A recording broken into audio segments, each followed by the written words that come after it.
नमस्कार, मैं हूं रविक्षा शर्मा और आप देख रहे हैं एक्सप्रेस एमपीसीजी न्यूज से। हमारे संवाददाता भानु प्रतापपुर से रिपुदमन सिंह बैस के साथ सहयोगी मनीष कुलदीप की खास रिपोर्ट।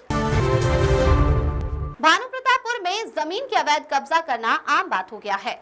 रसूखदार कब्जा कर इन्हीं जमीनों को खरीद बिक्री का खेल कर करोड़ों रुपए अपनी जेबों में भरने में लगे हैं।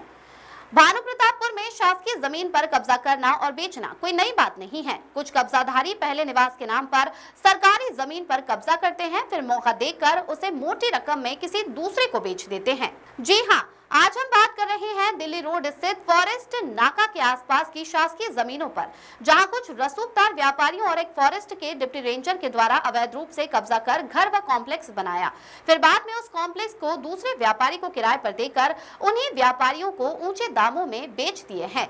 सबसे मजे की बात तो यह है कि जितने भी कब्जाधारी हैं, एक जमीन को ऊंचे दामों में बेचकर दूसरे जमीनों पर कब्जा कर अपनी जेबों को गर्म करने में लगे रहते हैं।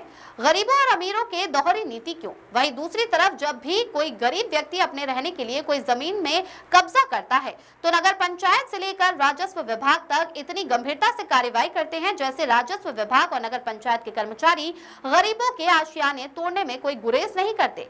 पर जब बात आती है रसूखदारों की जमीन का कब्जे के मामले आते हैं तो इन दोनों विभाग कार्रवाई के नाम पर मौन साध लेते हैं। नगरीय क्षेत्रों में नव निर्माण की बात आती है तो नगर में जमीन नहीं होने की बात होती है।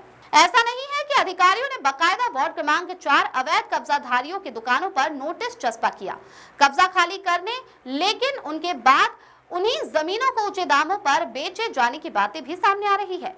अब देखने वाली बात होगी कि ऐसा कब्जा कर बेचने वालों के ऊपर विभाग क्या कार्रवाई करता है। रिपुदमन सिंह बैस के साथ मनीष कुलदीप की रिपोर्ट।